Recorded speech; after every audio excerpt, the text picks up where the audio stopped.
Glass walls hide deadly secrets. Someone inside planned the perfect murder.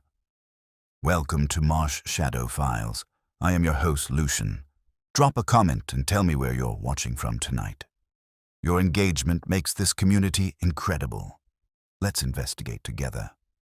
The Thornfield Conservatory rose from the winter landscape like a cathedral of glass and iron, its Victorian framework catching the last amber light of the December afternoon, and holding it, transformed within its crystalline embrace. Frost pressed delicate patterns against the high panes, creating a lacework of ice that filtered the dying light into something both ethereal and faintly ominous. Within this botanical sanctuary, exotic blooms defied the season's grip with an almost insolent vitality, their perfumes mingling in the heated air to create an atmosphere that was both intoxicating and subtly oppressive. The scent was of damp earth, citrus leaves, and something more languorous from the orchid houses beyond, where the blooms seemed to watch with veiled intent. Lady Constance Thornfield moved through this paradise with the measured tread of absolute authority, her silver-headed walking stick tapping a precise rhythm against the tessellated floor. At 73, she possessed the kind of formidable presence that 30 years of unchallenged dominion had refined to perfection. Her steel-gray hair was arranged with military precision beneath a net of pearls, her dark silk dress bearing the understated elegance that proclaimed breeding rather than mere wealth. She paused beside a magnificent display of winter orchids, her pale eyes noting with satisfaction that each bloom had been positioned exactly as she had specified that morning. "The temperature in the tropical house has been maintained precisely as you requested, my lady." James Whitmore emerged from behind a towering stand of tree ferns, his quiet voice carrying the particular deference of one who had served faithfully for 2 decades. He was a man of perhaps 55, with the careful movements and watchful eyes of someone accustomed to anticipating another's needs before they were voiced. His dark suit was immaculate, his manner unobtrusive, yet there was something in his bearing, a quiet possessiveness perhaps, that suggested depths carefully concealed beneath the surface of perfect service. Lady Constance acknowledged his report with the slightest inclination of her head. "And the Star of Thornfield?" "Polished until it catches every ray of light, my lady. The display cases have been positioned to create the most advantageous viewing angles for your guests." Whitmore's devotion to these preparations was evident in his tone, though something flickered briefly across his features, a shadow of expression too quickly suppressed to be readily interpreted. The Star of Thornfield, suspended from the conservatory's central dome like a frozen constellation, was indeed magnificent. The crystal chandelier had been commissioned by Lady Constance's late husband as a wedding gift, its hundreds of faceted pendants designed to complement the botanical displays below, while providing illumination for evening entertainments. Now, as the winter dusk deepened beyond the glass walls, its brilliance seemed almost celestial, casting rainbow fragments across the assembled greenery with theatrical splendor. The sound of approaching footsteps on gravel announced the arrival of guests, and Lady Constance moved toward the conservatory's entrance with renewed purpose. Through the glass panels, she observed Dr. Vivian Ashworth alighting from a motor car with characteristic brisk efficiency, her medical training evident in movements that wasted neither time nor energy. Behind her, moving with the studied casualness that proclaimed both breeding and barely controlled resentment, came Giles Thornfield, nephew, former protégé, and living embodiment of disappointment. "Professor Fairweather has arrived as well," Whitmore murmured, his voice carefully neutral. He expressed particular interest in viewing the new specimens from the Himalayan expedition. Lady Constance's expression tightened almost imperceptibly. Edmund Fairweather had been her mentor once, back when she was merely the enthusiastic wife of a wealthy collector, rather than the acknowledged authority she had become. Time and circumstance had reversed their positions in ways that neither could entirely forget, despite the elaborate courtesies that now governed their interactions. His reduced circumstances made his continued presence in botanical circles both necessary and somehow unseemly. A reminder that expertise without independent means remained perpetually vulnerable to the whims of patronage. As the evening's company assembled in her crystal cathedral, Lady Constance felt the familiar satisfaction of orchestration, of having arranged the elements of her world with the same precision she brought to her botanical displays. The conversations, though outwardly polite and decorous, began to reveal the delicate ecosystem of dependencies, resentments, and ambitions that she had cultivated as carefully as her rarest orchids. Giles's bitterness, Dr. Ashworth's constrained ambition, Professor Fairweather's quiet desperation, and Whitmore's almost reverential possessiveness, all these threads were woven into the tapestry of the evening, discernible to a discerning eye as subtle tensions beneath the polished surface. Then, with the chime of a grandfather clock echoing through the vast space, Lady Constance tapped a silver spoon against a crystal glass. A hush fell over the assembled company, like a curtain dropping at the end of an act. Her voice, though aged, still carried remarkable authority as she spoke of the conservatory's future, of its legacy, and then, with an almost imperceptible pause, announced her intention to make significant changes to both her will and the conservatory's management structure. "Gifts must not find idle hands," she concluded with quiet finality. "We do not reward failure."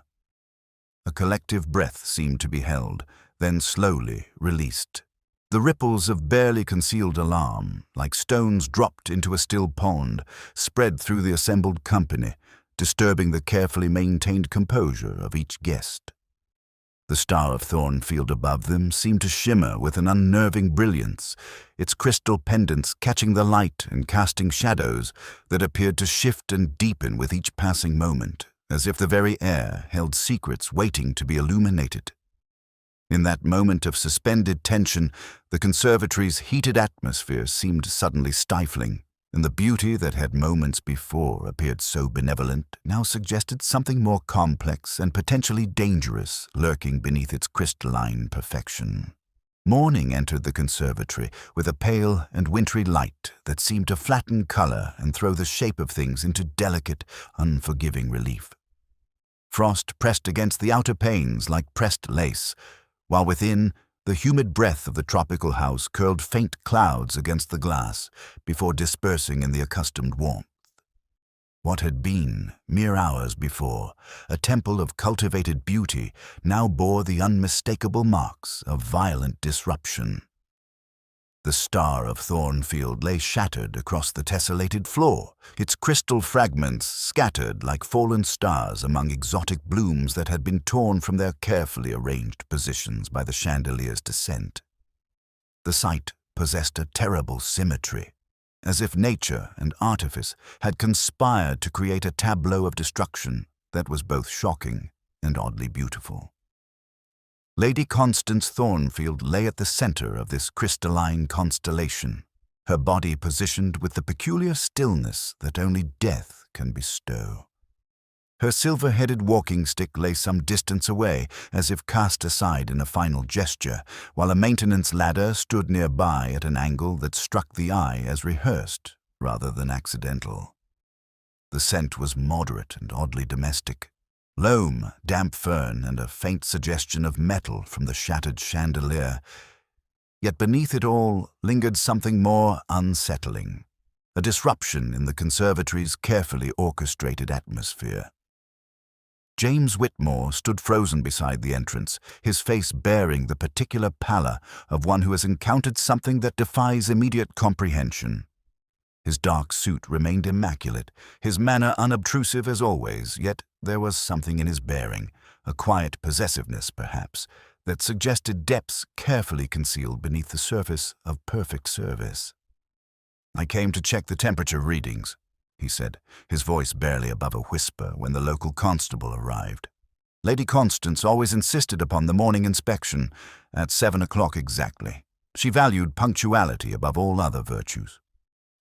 Inspector Roderick Alleyn arrived within, the hour, his grey eyes intelligent and curiously gentle as they took in the scene with methodical attention. He was a man of perhaps 45, with the kind of understated elegance that suggested both breeding and professional competence without making a display of either. Inspector Fox followed with the unhurried thoroughness that had made their partnership so effective, his notebook at the ready, waiting upon Alleyn's glance as the music waits upon the conductor's uplifted hand. A tragic accident, by all appearances, offered Sergeant Bunting, the local constable, whose experience with violent death extended little beyond the occasional poaching incident. Her ladyship must have attempted to inspect the chandelier mounting herself. At her age, such exertion. Alleyn moved carefully through the debris, his trained eye noting details that spoke of something more complex than simple misfortune. The positioning of the ladder troubled him immediately. It stood too far from the chandelier's mounting point to have provided effective access, yet close enough to suggest deliberate placement. The pattern of crystal distribution, while dramatic, seemed oddly concentrated, as if the chandelier had fallen with unusual directness rather than swinging naturally from its suspension point. Most curious of all was the absence of Lady Constance's customary inspection tools. The small magnifying glass, the notebook, and the silver pencil that Whitmore insisted she always carried during her morning rounds. "You discovered the body at what time precisely, Mr. Whitmore?" Alleyn's voice carried the particular courtesy that marked his approach to investigation, respectful without being deferential, authoritative without being harsh. Whitmore's hands trembled slightly as he spoke, though whether from shock or some deeper disturbance was difficult to determine. "The orchids require constant monitoring, you understand. She was most particular about the morning inspection." His devotion to these preparations was evident, though something flickered briefly across his features, a shadow of expression too quickly suppressed to be readily interpreted. As the morning progressed, other members of the household appeared with the careful timing of actors entering a stage. Dr. Vivian Ashworth arrived with professional briskness, her medical training evident in the way she approached the scene with clinical detachment before allowing genuine grief to surface. Giles Thornfield appeared shortly thereafter, his expression carefully composed in a manner that suggested both shock and something that might have been relief. Each seemed to be performing their grief rather than simply experiencing it, not from insincerity necessarily, but from the kind of emotional discipline that upper-class society demanded even in moments of genuine crisis. Fox, meanwhile, had begun his own methodical examination, observing aloud that the chandelier's mounting hardware appeared to have failed completely, though the brass fittings showed no obvious signs of metal fatigue or corrosion. The suspension chain lay coiled beside Lady Constance's body, like a golden serpent, its links intact and gleaming. Alleyn knelt beside the body, not touching, his eyes traveling from the narrow shoes to the fall of the skirt, the set of a brooch that had turned with the body. There was a peculiar tidiness about Lady Constance, a final suggestion of order that refused to abandon her even in death. He looked up at the severed cable ends above, noting their clean appearance, not frayed or worn, but cut with precision that spoke of deliberate intent rather than natural failure. The conservatory itself seemed to hold its breath as Alleyn continued his investigation, the exotic plants bearing silent witness to secrets that would require more than mere observation to uncover. On the tiles near a bed of bromeliads, a faint line of moisture had been drawn as if some vessel had been carried carelessly and dripped. He stooped and touched it with a finger, then smelt his glove. "Not water," he said quietly to Fox. "Something. Plant." As he stood very still and looked back along the path from the morning room to this place of death, Alleyn felt the familiar tightening of his intellect. This was no mere accident. This was a carefully orchestrated performance, and the stage was set for a meticulous unraveling. Above them, a single crystal strand, still intact, turned lazily on a current of air no one could feel, casting upon Lady Constance's still face a patch of light that moved, and yet went nowhere. A question that the room had asked, and then had not the grace to answer. The morning room of Thornfield House opened upon a sheltered patch of gravel and clipped box, and was itself a careful blend of comfort and utility, designed to soothe rather than impress. Its tall windows were thinly curtained against the December chill, though beyond them the glass ranges of the conservatory lifted faintly in the winter light, their panes dulled by the breath from the tropical houses within. The room itself had been warmed just enough to keep the frost from settling on one's thoughts, while a fire, more ceremonial than vigorous, ticked quietly in the grate and put out a perfunctory heat. On a mahogany table near the hearth, a breakfast service had been arranged with scrupulous care, a silver pot beneath its quilted, cozy porcelain cups with hairline gold rims, and a plate of thinly cut bread and butter that spoke of household routines continuing despite tragedy. The scent of jasmine from the conservatory seemed to have been calculated, like a note in a musical score, to mingle with the steam from the teapot and impose a semblance of composure upon the proceedings. Inspector Alleyn stood with his back to the fire, his long hands loosely clasped, listening to the conservatory's domestic sounds as a musician might listen to an orchestra tuning before a performance. Inspector Fox occupied a chair slightly apart, his notebook balanced on his knee and wearing that expression of patient attention that had served their partnership so well over the years. When Giles Thornfield entered, punctual and carefully composed, Alleyn observed the slight stiffening that occurred when a man of birth found himself using a family room while a policeman presided in it like a courteous but immovable tenant. "You asked to see me, Inspector," Giles said, his voice carrying the particular courtesy that breeding imposed even under strain.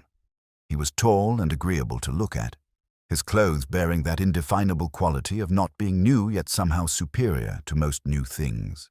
His hands, Alleyn noted, showed the calluses of someone who worked with plants rather than merely admired them, though his bearing suggested expectations that had been systematically disappointed. "You will take some tea?" Alleyn's voice carried that pleasant neutrality which encouraged people to reveal more than they had intended. He poured without haste, allowing the domestic ritual to establish a rhythm. "I should be grateful if you would tell me about yesterday evening, the reception, your conversation with Lady Constance, the hour at which you parted." Giles' hand, steady enough to satisfy the most demanding bridge table, lifted his cup and set it down again without drinking. She made her announcement, as you will have heard. One could hardly mistake the tenor of it. His smile held more resignation than bitterness. "We are a composed family, Inspector. Lady Constance was nothing if not masterful in matters of management. It had become her particular habit to discipline by proclamation. You received these proposed changes with equanimity, with the composure that 35 years of such announcements had taught me." Giles looked toward the window where frost still pressed delicate patterns against the glass. She had grown increasingly imperious in recent months. My refusal to abandon my position at Kensington Gardens for unpaid service here had been taken as evidence of moral weakness. The fact that I required an actual salary seemed to her a betrayal of family duty. "You parted from her at what time?" "Shortly after 10 o'clock. I'd endured what was necessary of the evening's performance. There was no particular conversation beyond her usual reminders of my inadequacies. I walked to the lodge, telephoned a friend in London, and returned to my rooms in the East Wing." Alleyn inclined his head thoughtfully. "Your aunt's walking stick. I am told she was not carrying it when discovered this morning, yet one bearing your family crest was found near where she fell. You may be able to tell me whether she habitually used that particular stick." Giles paused, his cup halfway to his lips. "She had several walking sticks, Inspector. That particular one belonged to my father. I cannot think why it would have been there. She would have scolded me severely for such carelessness." He checked himself, then rose with a slight bow. "If there is nothing else, Inspector?" Professor Emeritus Edmund Fairweather entered next, bringing the winter cold with him in the folds of his carefully brushed overcoat. He carried his hat in both hands, as if hats had grown heavy with the accumulation of years, and his once grand morning coat showed the kind of meticulous care that spoke of reduced circumstances gracefully borne. His greeting to Alleyn carried the old-world courtesy that hovered just short of apology.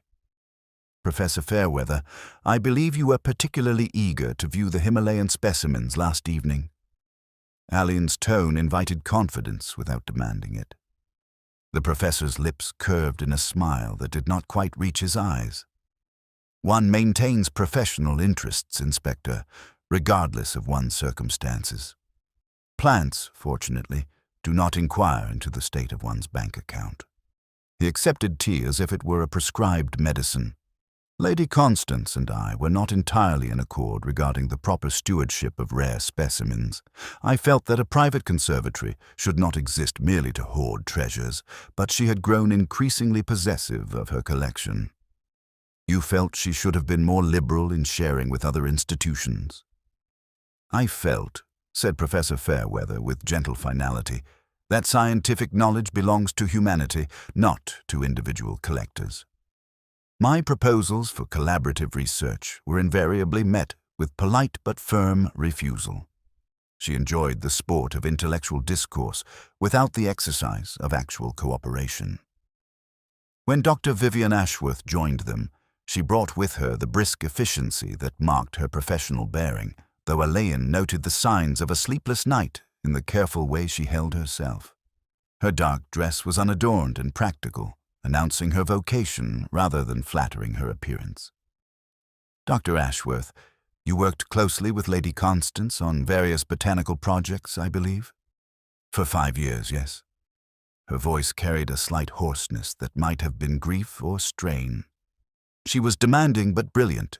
Her understanding of plant genetics was extraordinary for someone without formal training, though her methods of acquiring specimens sometimes raised questions of propriety. In what way? Dr. Ashworth glanced toward the conservatory, where the morning light was beginning to reveal the full extent of the previous night's damage. Several specimens in her collection appeared to be varieties supposedly extinct in their natural habitats. Either she had access to resources unavailable to the rest of the scientific community, or her acquisition methods were not entirely scrupulous. The final interview was with James Whitmore, who entered with the quiet efficiency that had marked his 20 years of service. He positioned himself near the window with characteristic unobtrusiveness, his hands clasped behind his back in a posture that suggested both respect and barely contained emotion. Mr. Whitmore, you mentioned hearing voices from Lady Constance's office last evening. Yes, sir. Around 10 o'clock, I should say. I was working late in the specimen room, cataloguing new arrivals. There had been some irregularities in the labeling that required attention. His devotion to such details was evident in his tone, though something in his manner suggested his late hours might have served purposes beyond mere cataloguing. The voices were raised, though I could not distinguish words. I assumed it was one of the guests discussing exhibition details with her ladyship. As the morning progressed and each interview concluded, Alleyn found himself with a clearer picture of the relationships that bound these people together in their elegant web of dependencies and resentments.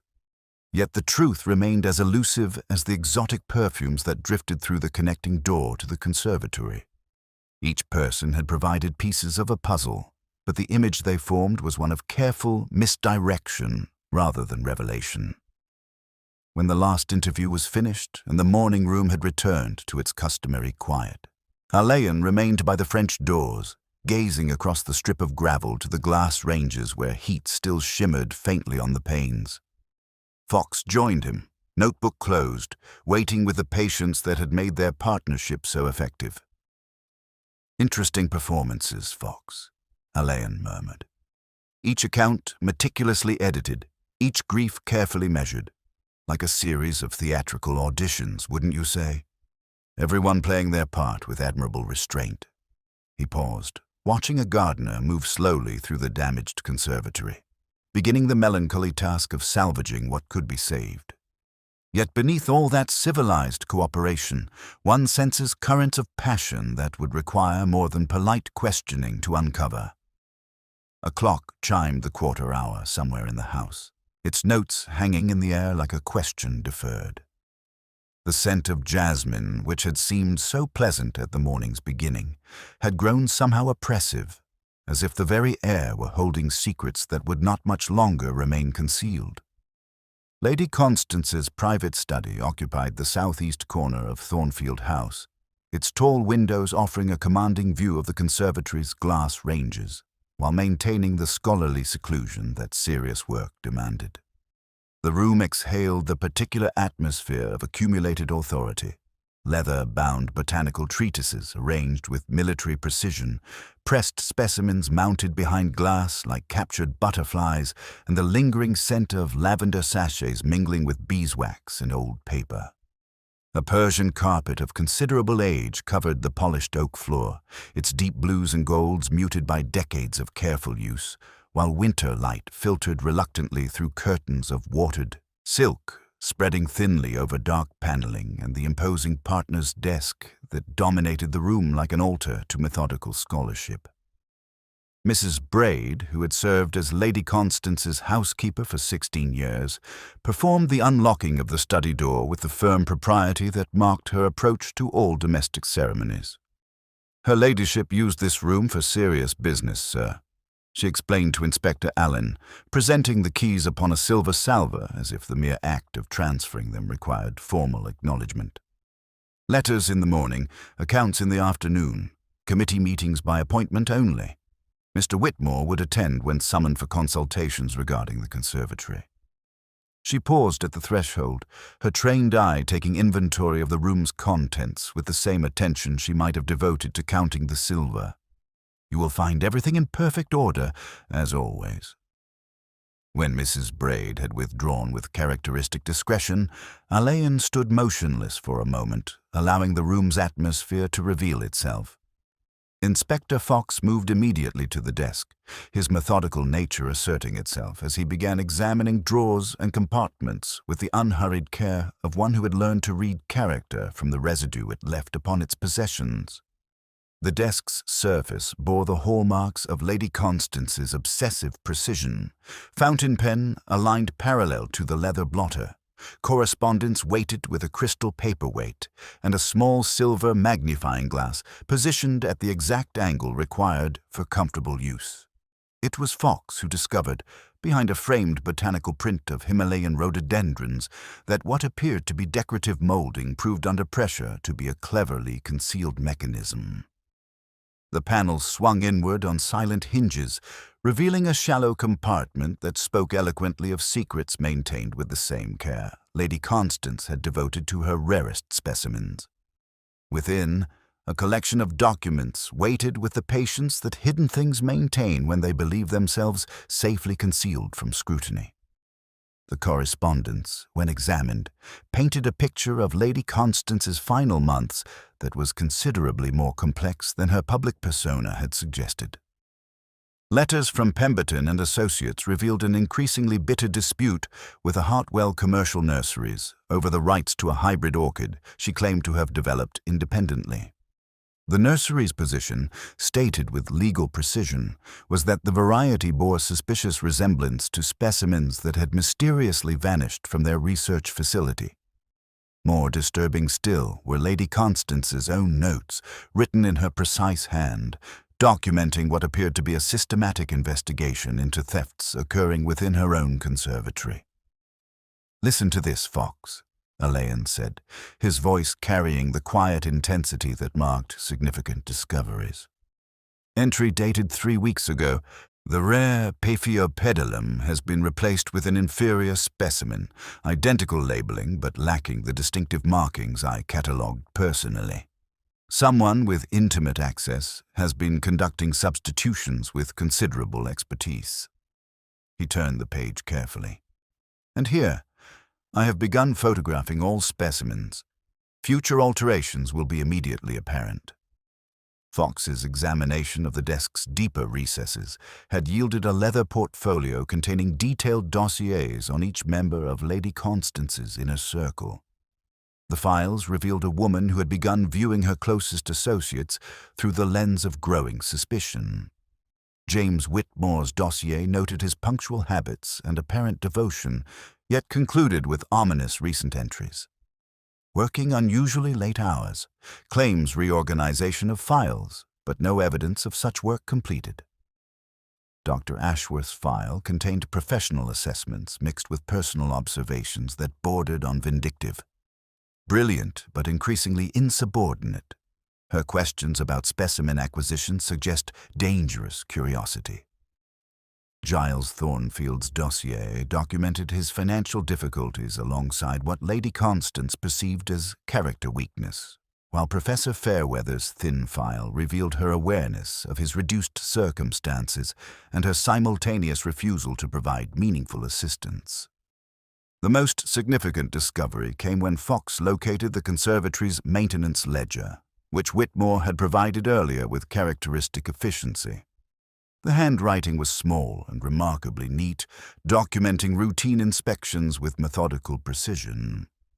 The entry for the Star of Thornfield, dated merely 4 days prior, read in Whitmore's careful script: "Dusting completed, bolts tightened, suspension chain examined thoroughly. Mechanism secure and reliable. J.W." Alleyn studied the entry with the attention of a scholar examining a disputed text. The chandelier was pronounced perfectly sound just days before its catastrophic failure, he observed to Fox. Either Mr. Whitmore's professional competence is questionable, or someone with considerable expertise deliberately sabotaged a mechanism he had certified as secure. As afternoon shadows began gathering in the study's corners, the evidence they had uncovered revealed a picture of systematic betrayal conducted with meticulous care over an extended period. Lady Constance had been investigating not merely theft, but a sophisticated operation involving specimen substitution, commercial sale networks, and professional deception that threatened both her reputation and her substantial financial interests. The murderer, Fox, was eliminating more than an inconvenient witness, Alleyn said quietly, his grey eyes thoughtful as he surveyed the accumulated evidence. Lady Constance had uncovered a crime of considerable sophistication, one that threatened not only financial loss, but professional ruin and possibly criminal prosecution. He closed the maintenance ledger with deliberate care. Someone in this household possessed both the botanical expertise to execute such elaborate deceptions and the technical knowledge to ensure that Lady Constance's investigation would end with her death. The study, with its atmosphere of violated trust and carefully guarded secrets, seemed to hold its breath as darkness settled over the estate. The conservatory's heated windows glowed like amber jewels in the gathering dusk, beautiful yet somehow ominous, as if the very sanctuary Lady Constance had created had become the instrument of her destruction. The county hospital's post-mortem examination room maintained the kind of institutional quiet that seemed to hold emotion at a respectful distance, its frosted windows admitting a grudging winter light that rendered everything in shades of clinical precision. The white tiles repeated themselves with methodical indifference, while an enamel tray held instruments aligned with almost military neatness, their steel surfaces catching the pale illumination like fragments of cold truth. Inspector Alleyn stood with his hat in his hands, listening with characteristic composure as Dr. Severn delivered his findings in the measured tones that medical training imposed upon even the most startling revelations. Inspector Fox, positioned slightly behind and to the right, recorded the essential points with his customary thoroughness, his pencil moving across the page with the steady rhythm of accumulated experience. The immediate cause of death was trauma consistent with the fall, Dr. Severn began, adjusting his spectacles as he consulted his notes with professional care. However, toxicological analysis has revealed the presence of an alkaloid in Lady Constance's system, trace quantities of physostigmine, derived from Physostigma venenosum, commonly known as the Calabar bean.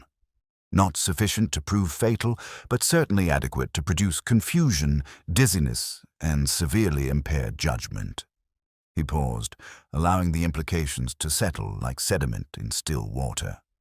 The dosage suggests someone with intimate knowledge of both the plant's properties and the victim's physical condition.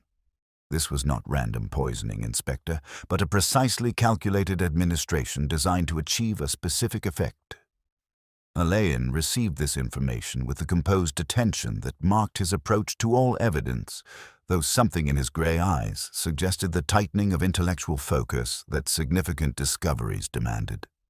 The timing would have been crucial then, sufficient interval for disorientation to develop, yet not so long as to render the victim incapacitated before the intended accident could occur. Precisely. Based on the concentration found, I would estimate administration occurred perhaps 90 minutes before death. The victim would have experienced increasing confusion and loss of coordination, though she might have attributed these symptoms to fatigue or the evening's exertions. Dr. Seven closed his report with the finality that medical conclusions imposed. Someone possessed of considerable botanical expertise orchestrated this with remarkable sophistication. The drive back to Thornfield House through the December afternoon provided Alleyn with an opportunity to consider how this revelation transformed the entire complexion of the investigation. The conservatory's glass ranges appeared through the mist like a crystalline fortress, beautiful yet somehow ominous, as if the very sanctuary Lady Constance had created had become both the source and the instrument of her destruction. The murderer possessed not merely botanical knowledge, but sophisticated understanding of plant biochemistry and its effects upon the human system, expertise that existed within the household's intimate circle. Dr. Vivian Ashworth received them in the conservatory's research laboratory, where she had been attempting to restore order to specimens damaged during the chandelier's catastrophic fall. Her reaction to news of the poisoning was immediate and unguarded, a sharp intake of breath followed by the kind of professional pallor that medical training could not entirely suppress. "Calabar bean," she repeated, her voice carrying the weight of scientific recognition. "But, Inspector, that specimen is kept in the restricted collection. Lady Constance maintained the only key, and access required her direct authorization for any legitimate research purposes. Yet someone obtained sufficient material for their purpose." Alleyn observed, watching her carefully as she processed the implications with clinical precision. "Your expertise in plant biochemistry would certainly encompass knowledge of such alkaloids and their physiological effects. The preparation of a measured dose would present no particular technical challenge to someone of your training."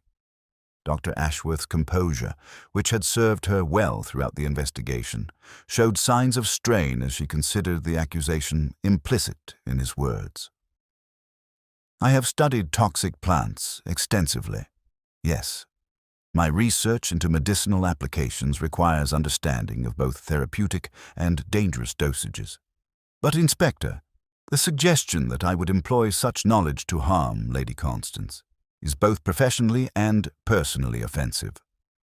Her indignation carried the ring of genuine conviction, though Alleyn noted how her hands trembled slightly as she spoke.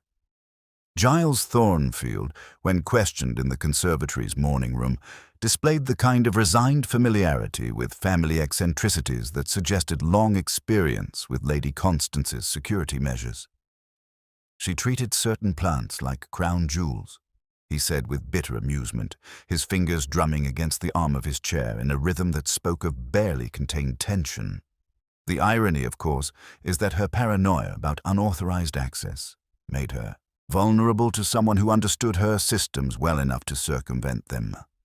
My own botanical training would encompass knowledge of such specimens naturally. One cannot work with rare plants without understanding their properties, both beneficial and dangerous. "The Calabar bean requires careful handling and preparation," Alleyn observed. "Someone unfamiliar with extraction techniques might easily miscalculate the dosage, with potentially fatal consequences." "Quite so.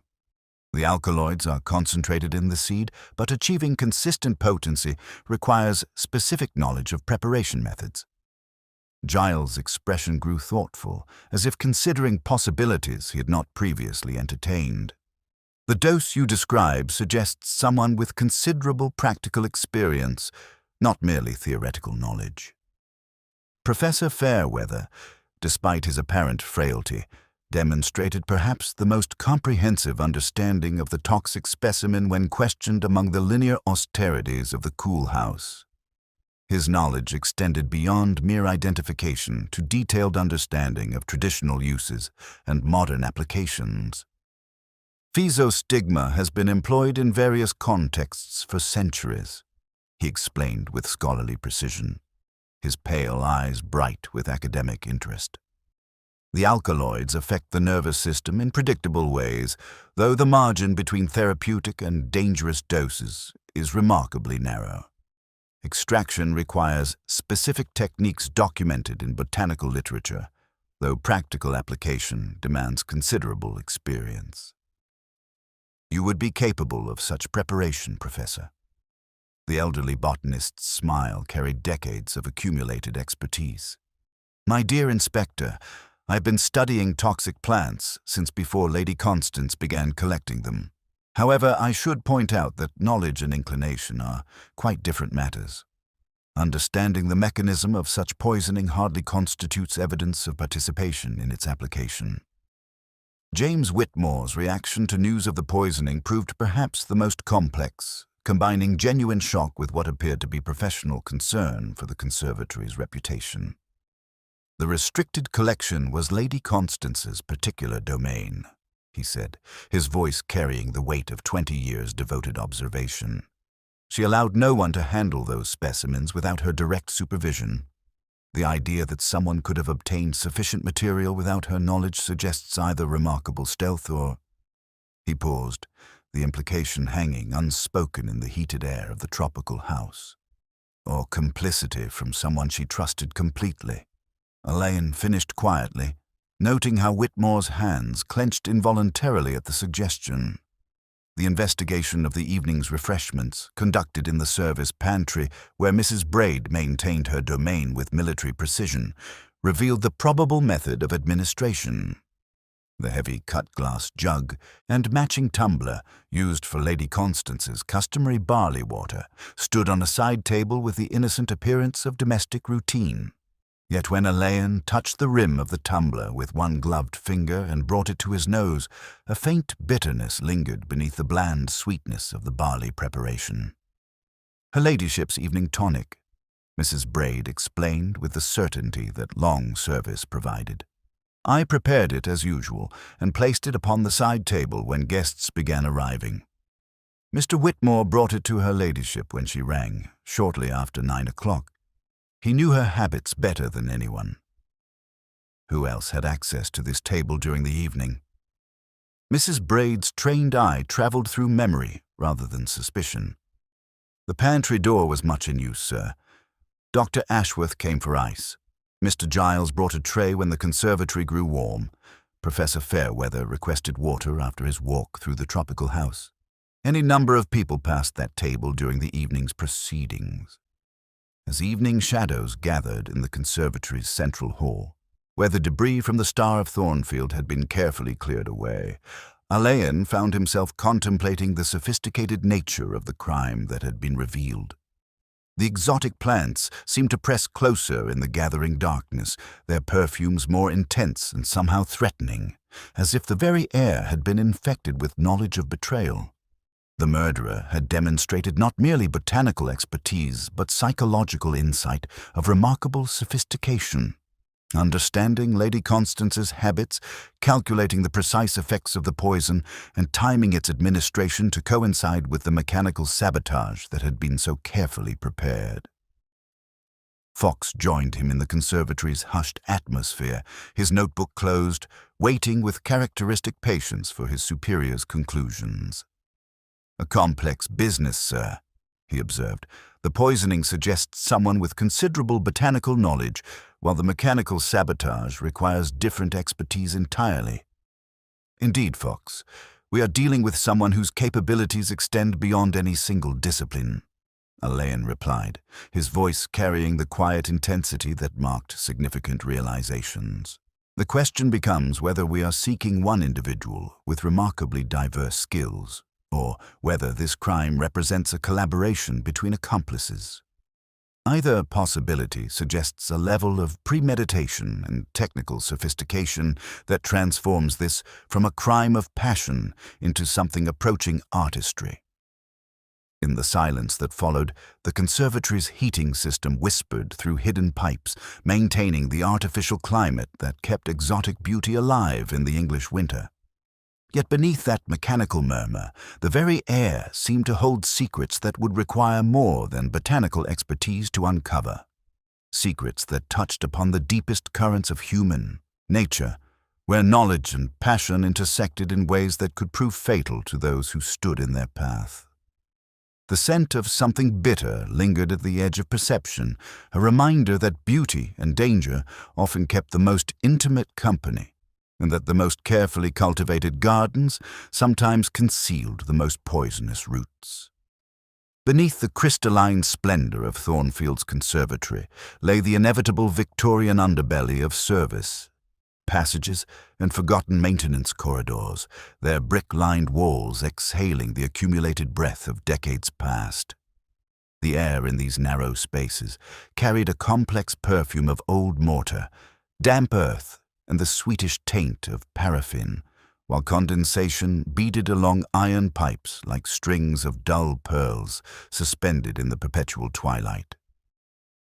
Inspector Alleyn moved through this subterranean world with the measured step of a man upon a stage whose trap-doors demanded respect, his torch beam revealing a herringbone pattern of pitted tiles that spoke of careful Victorian engineering now surrendered to obsolescence.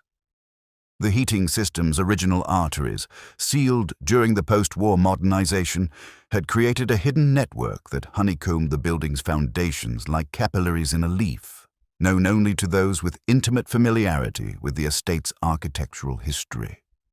James Whitmore led the way with the quiet efficiency that had marked 20 years of devoted service, his serviceable torch casting a respectful beam that seemed to apologize for disturbing such profound solitude. The old coal passages were largely bricked up in 1923, he explained, his voice adopting the controlled neutrality of an upper servant discussing household annoyances with visitors of rank. Much of this infrastructure became obsolete when the new boiler system was installed, though certain routes remained accessible for emergency maintenance. His selection of keys from an austere ring demonstrated the kind of comprehensive knowledge that only long service could provide, yet Alleyn noted how his hands showed recent scratches consistent with navigating rough brick surfaces, while his dark clothing bore traces of the distinctive dust that coated these forgotten corridors. The discovery of evidence came with the methodical inevitability that marked their partnership's most successful investigations. Caught on a protruding screw in the pipe bracket, several strands of expensive wool fiber waited with the patience that material evidence maintained when human memory proved unreliable. The threads were fine and evenly spun, bearing a sober hue that hovered between charcoal and midnight, the kind of cloth that proclaimed both breeding and financial substance without vulgar display. Inspector Fox, with characteristic thoroughness, coaxed the fibers into a paper envelope while noting aloud that the lower hinge of a nearby grill had been recently oiled, its screw heads bearing fresh polish that spoke of regular maintenance despite the passage's supposed disuse. More significant still was the glass dropper that lay rolled into the angle where wall met floor, its laboratory precision seeming oddly out of place in such ancient surroundings. The instrument retained a smear of residue that yielded, at cautious inspection, the same astringent ghost that Dr. Severn had identified in Lady Constance's system. "Someone has been conducting chemical preparations here, Fox," Alleyn observed quietly, his grey eyes taking in the implications with characteristic composure. The Calabar bean requires specific extraction techniques. This was not amateur work, but the careful application of considerable botanical expertise. The narrow iron stair that rose into shadow at the corridor's end revealed its secrets in the accumulated dust patterns on each tread, where the absence of powder on particular steps presented itself like omissions in an otherwise well-edited memoir. At the summit, a wooden hatch secured by a simple iron bolt, currently drawn, yielded to pressure and revealed the cramped cavity between ceiling and roof, where the conservatory's iron ribs intersected like backstage rigging.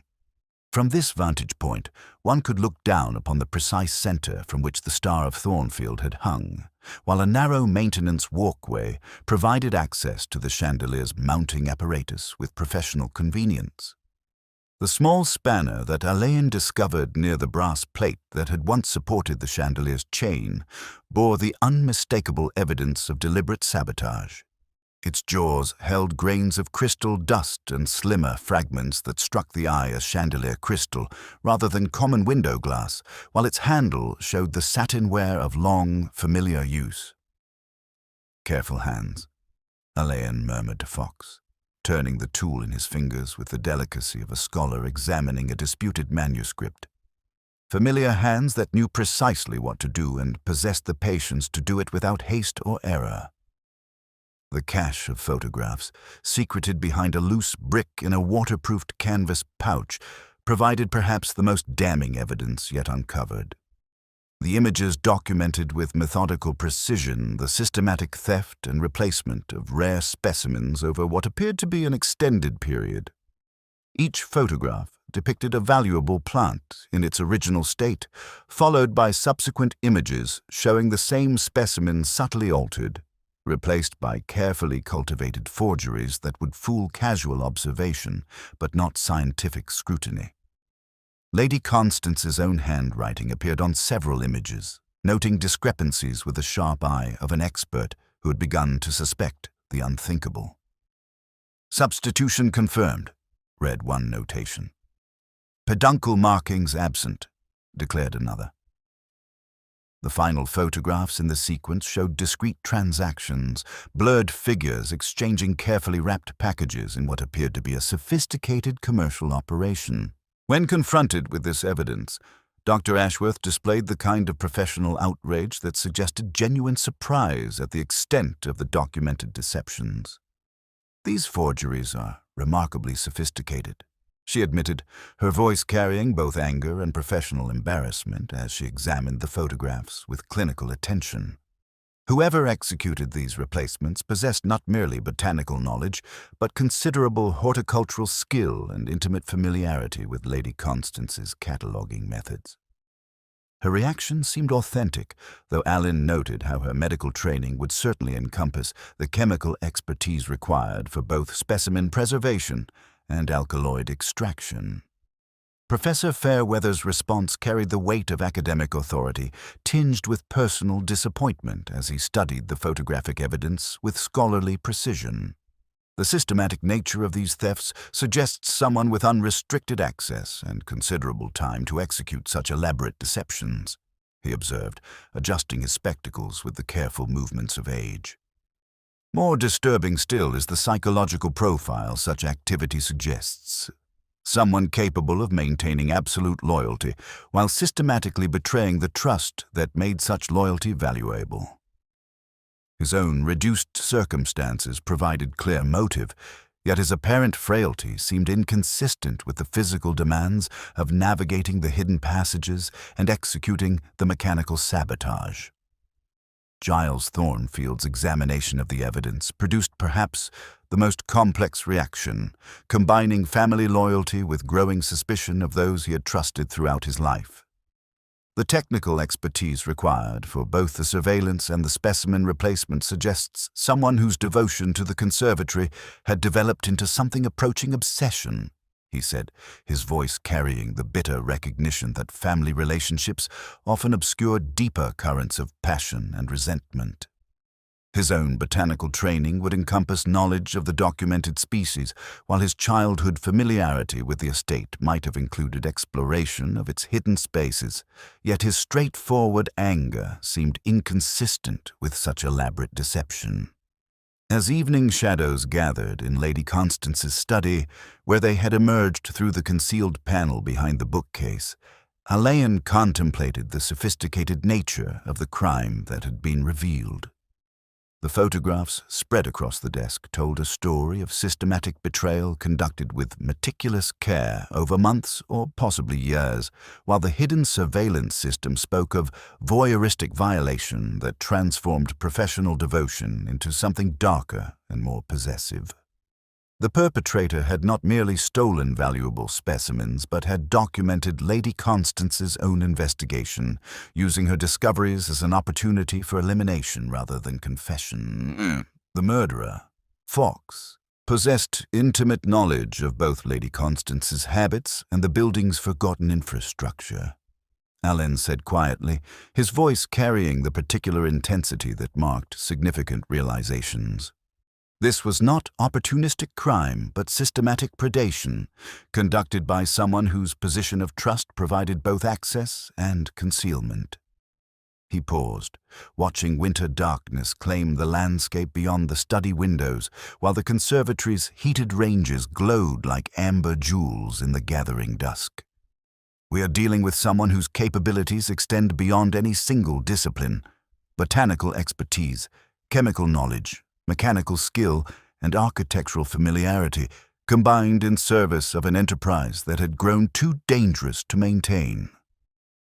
The study's atmosphere seemed to grow oppressive as night deepened, the accumulated evidence of betrayal creating a weight that pressed against the room's elegant appointments like a physical presence. The hidden passages that had facilitated such elaborate deception now seemed to extend their influence beyond mere architecture, suggesting that the very foundations of trust upon which the household had been built concealed currents of passion and resentment that had found their ultimate expression in murder. In the silence that followed, the long case clock in the corridor struck the quarter hour, its familiar notes hanging in the air like a question deferred, while the scent of Lady Constance's lavender sachets carried undertones of violation and loss, as if the very air had been contaminated by knowledge of how completely her sanctuary had been compromised.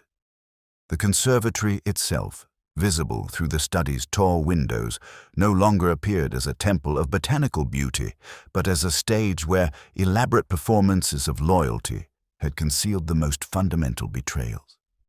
The exotic plants within seemed to press closer in the gathering darkness, their perfumes more intense and somehow threatening, as if the very air had been infected with knowledge that beauty and danger often kept the most intimate and deadly companionship. The conservatory's reception room had been arranged with the careful precision of a theatrical set, its elegant furnishings repositioned to create an intimate amphitheater where truth might emerge from the accumulated shadows of deception. Winter light filtered through tall windows, draped in pearl-gray silk, casting patterns that shifted with the movement of bare branches beyond the glass, while a fire burned with the measured composure that well-seasoned oak provided when tended by experienced hands. The mahogany table at the room's center bore the accumulated evidence of 3 days' investigation. Photographs, specimens, and instruments arranged with the same methodical care that Lady Constance had once devoted to her botanical displays. Inspector Alleyn stood beside this tableau with characteristic composure, his grey eyes thoughtful as they surveyed the stage upon which the final act of this elaborate performance would unfold. Inspector Fox occupied a chair positioned to observe without intruding. His notebook closed upon his knee in acknowledgement that this gathering transcended mere procedural inquiry. The suspects entered with the careful timing of actors, responding to an unseen director's cue, each maintaining the composed bearing that breeding demanded even under circumstances of considerable strain. Dr. Vivian Ashworth took her seat with professional briskness, though Alleyn noted how her hands trembled slightly as she arranged her dark skirts with unnecessary precision. Giles Thornfield followed with studied casualness that suggested both breeding and barely controlled tension, his movements carrying that particular quality of restrained energy that marked men accustomed to disappointment, yet still capable of surprise. Professor Fairweather entered with elderly dignity intact despite the circumstances, his pale eyes holding the watchful quality of one who had learned to read character from long observation. James Whitmore positioned himself near the window with characteristic unobtrusiveness, his hands clasped behind his back in a posture that suggested both respect and barely contained emotion. His dark suit remained immaculate despite the day's investigations, his manner maintaining the perfect balance between deference and professional competence that had served him throughout 20 years of devoted service. Yet Alleyn observed how his gaze moved constantly to the conservatory's glass ranges, visible beyond the reception room's windows, as if the botanical sanctuary that had been his life's work continued to exert its influence, even in this moment of approaching reckoning. "Ladies and gentlemen," Alleyn began, his voice carrying that particular courtesy that marked his approach to even the most serious revelations. "Our investigation has revealed that Lady Constance's death was not the tragic accident it appeared to be, but rather the culmination of a systematic enterprise that had grown too dangerous to maintain through conventional means." He gestured toward the photographs spread across the mahogany table, their documentary precision telling a story of methodical betrayal. "These images, taken by Lady Constance herself, document the systematic theft and replacement of rare specimens over what appears to be an extended period. The forgeries are remarkably sophisticated, requiring not merely botanical knowledge, but considerable horticultural skill and intimate familiarity with her cataloging methods." The tension in the room grew palpable as Alleyn described the discovery of the hidden passages, the evidence of mechanical sabotage, and the sophisticated nature of the poisoning. Each revelation seemed to strike the assembled company with carefully controlled impact, their reactions remaining within the bounds that social training imposed.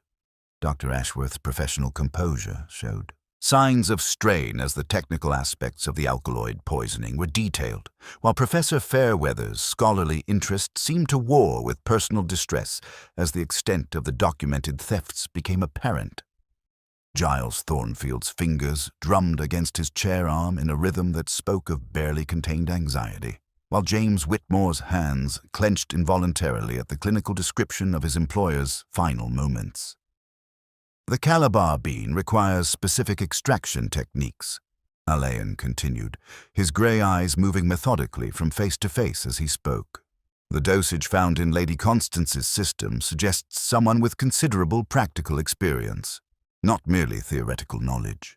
The timing was crucial, sufficient interval for disorientation to develop, yet not so long as to render the victim incapacitated before the intended accident could occur." He lifted the small glass dropper from among the evidence, its laboratory precision seeming oddly fragile in the room's elegant atmosphere. "This instrument, discovered in the hidden passages, retains traces of the same alkaloid. Someone had been conducting chemical preparations with scientific precision." As Alleyn's psychological profile emerged with quiet precision, the atmosphere in the reception room grew increasingly oppressive. He described someone capable of maintaining absolute loyalty while systematically betraying trust, a person whose devotion to the conservatory had evolved into something darker and more possessive. The killer had exploited Lady Constance's own investigation, using her discoveries as an opportunity for elimination rather than confession, demonstrating a level of psychological sophistication that transformed professional dedication into predatory obsession. "The evidence points to someone whose position of trust provided both access and concealment," Alleyn observed, watching each suspect's reaction with the attention of a scholar examining disputed texts. "Someone who understood that Lady Constance's growing suspicions threatened not only financial loss, but professional ruin and possible criminal prosecution. The hidden passages provided the means, the botanical expertise supplied the method, but the motive lay deeper, in a conviction that devoted service created rights of possession that transcended mere legal ownership." The silence that followed seemed to press against the room's elegant appointments like a physical presence, while beyond the windows, the conservatory's heated ranges glowed with an intensity that appeared almost accusatory in the gathering dusk. James Whitmore's composure, which had served him throughout the investigation, began to show signs of strain as Alleyn's analysis penetrated the carefully constructed facade of grief and cooperation. His breathing had grown shallow, his gaze fixed upon the botanical sanctuary that had been both his life's work and the instrument of his crime. Mrs. Braid entered with characteristic discretion, bearing a silver tray that she placed upon the side table with the quiet efficiency that marked her approach to all domestic ceremonies. As she arranged the tea service with practiced movements, something small and metallic slipped from beneath the starched napkin and struck the porcelain with a sound that seemed unnaturally loud in the room's charged atmosphere. The object rolled to rest beside the sugar bowl, a key of nickel silver, newly cut, its wards filed with a precision that spoke of both expertise and desperate necessity. No one moved. The key lay gleaming among the domestic comforts like an accusation made manifest, its bright surface catching the firelight and throwing back reflections that seemed to illuminate more than mere metal. Alleyn made no move to touch it, allowing its presence to speak with the eloquence that material evidence possessed when human words proved inadequate. The room, which had been warmed to acceptable civility, seemed suddenly to grow cold, as if the very air had been contaminated by the proximity of revealed truth. Professor Fairweather's teacup rattled against its saucer as his hands began to tremble with more than age. Dr. Ashworth sat frozen, her medical training warring with personal shock as the implications of the key's appearance settled upon her consciousness. Giles Thornfield's carefully maintained composure cracked slightly, his eyes moving from the key to James Whitmore with dawning comprehension. The curator himself remained motionless by the window, his reflection in the glass appearing ghostly and insubstantial, as if his very presence in the room had become questionable. The long case clock in the corridor struck the quarter hour, its familiar notes hanging in the air like a question about to be answered. The conservatory beyond the window seemed to hold its breath, its exotic plants pressing closer in the gathering darkness, as if nature itself awaited the final act of this elaborate and deadly performance. In that moment of suspended revelation, with truth poised to emerge from the careful architecture of deception, the reception room had become a crucible where the crystalline clarity of evidence would soon transform suspicion into certainty, and the elegant facade of devoted service would finally shatter like the star of Thornfield itself, revealing the darker passions that had been so carefully concealed beneath its glittering surface. The conservatory's central hall stood transformed in the pale light of winter evening, its damaged beauty bearing witness to violence that had shattered more than crystal and disturbed more than carefully arranged displays. Where the star of Thornfield had once hung in glittering splendor, an eloquent emptiness remained, the polished brass mounting plate catching reflections that moved and broke upon its surface like small thoughts dismissed. The exotic blooms pressed closer in their beds and borders, their perfumes more intense, in the heated atmosphere, creating an almost oppressive sense of fecundity that spoke of life persisting despite the presence of death. Through the high panes, winter gave only a muted presence, the dark outline of cedar against frost, the suggestion of moonlight caught in the superior glazing like a pale ghost of day. Inspector Alleyn stood among these botanical witnesses with characteristic composure, his grey eyes thoughtful as they surveyed the stage upon which the final revelation would unfold. Inspector Fox occupied a position near the entrance with characteristic discretion, his notebook closed in acknowledgement that this confrontation transcended mere procedural inquiry. The suspects had assembled with the careful timing of actors responding to an unseen director's cue. Dr. Ashworth, with professional briskness, masking profound weariness, Giles Thornfield maintaining studied casualness, despite barely controlled tension, Professor Fairweather preserving elderly dignity while his pale eyes held the watchful quality of one who had learned to read character from long observation. James Whitmore entered last, positioning himself near the window with characteristic unobtrusiveness, his hands clasped behind his back in a posture that suggested both respect and barely contained emotion. His dark suit remained immaculate despite the day's investigations, yet Alleyn observed how his gaze moved constantly to the conservatory's glass ranges, as if the botanical sanctuary that had been his life's work continued to exert its influence even in this moment of approaching reckoning. "Ladies and gentlemen," Alleyn began, his voice carrying that particular courtesy that marked his approach to even the most serious revelations, "our investigation has revealed that Lady Constance's death was not the tragic accident it appeared to be, but rather the culmination of a systematic enterprise that had grown too dangerous to maintain through conventional means." He gestured toward the evidence arranged with methodical precision upon a mahogany table. Photographs documenting systematic theft, the glass dropper bearing traces of alkaloid, the newly cut key that had announced its presence with such devastating clarity.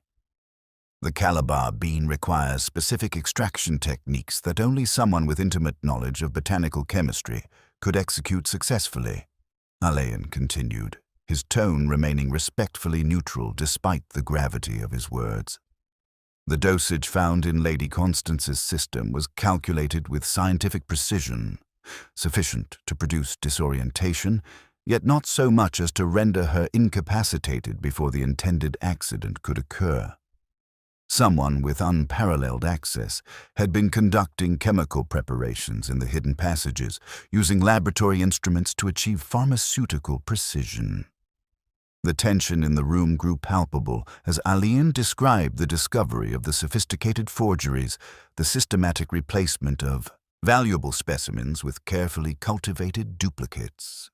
The photographs, taken by Lady Constance herself, document a remarkable operation requiring not merely botanical knowledge, but considerable horticultural skill and intimate familiarity with her cataloguing methods. The perpetrator possessed intimate knowledge of both the building's forgotten infrastructure and the victim's daily habits.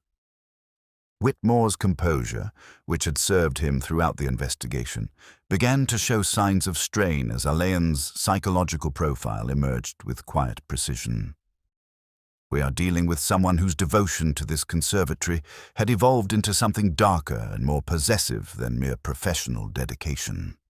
Someone who believed that years of devoted service had created rights of possession that transcended mere legal ownership." "Mr. Whitmore," Alleyn said gently, his voice carrying the weight of inexorable conclusion, "your position of trust provided both access and concealment. You alone possessed the technical skill to inspect and then subtly compromise the Star of Thornfield's mounting, knowing precisely where to make the fatal alteration. You alone had unrestricted access to the restricted collection, using this duplicate key to obtain the Calabar bean for your purposes." The curator's confession, when it came, emerged with the inevitability of water finding its natural course. 20 years I have tended these specimens," he said, his voice barely above a whisper, raw with long-suppressed passion. "Lady Constance treated them as mere possessions, objects to be displayed for visitors who could not appreciate their true value. I understood their needs, their individual requirements, their essential nature in ways that she never could. The collection was mine in every way that mattered. I built it, cultivated it, protected it from her capricious management." As Whitmore described the events of that fatal evening, his account revealed the psychological sophistication that had made the crime so difficult to detect. He had exploited Lady Constance's own investigation, using her discoveries as an opportunity for private consultation before administering the poison in her customary barley water. "She would have destroyed what she could not govern," he continued, tears welling in his eyes with profound self-pitying despair. "There were offers to secure the collection's future, quiet patronage from those who valued rarity above mere provenance. The specimens would have been properly cared for, not frozen for committee shows or starved of heat to balance budgets." Inspector Fox moved forward with quiet authority as the confession reached its conclusion, handcuffs appearing with practiced discretion. Whitmore offered no resistance, his shoulders sagging as if a weight carried for months was finally being transferred to other hands. As he was led through the conservatory's glass corridors, past the exotic plants that had been both his passion and his downfall, he paused for a final moment among the orchids that had been Lady Constance's particular pride. "They will not receive proper care now," he said, his voice carrying genuine anguish at the thought of neglect. She never understood that ownership and understanding are not the same thing. His words hung in the heated air like an accusation that would outlast his physical presence, a reminder that the most carefully cultivated gardens sometimes concealed the most poisonous roots. When Alleyn and Fox departed, the conservatory maintained its temperature with the steady whisper of well-serviced pipes. The night pressed faintly at the glass and did not enter. On a low shelf, a small bud opened while no one watched and disclosed, with a degree of ceremony that would have pleased Lady Constance, a white flower as exact as a thought unspoken.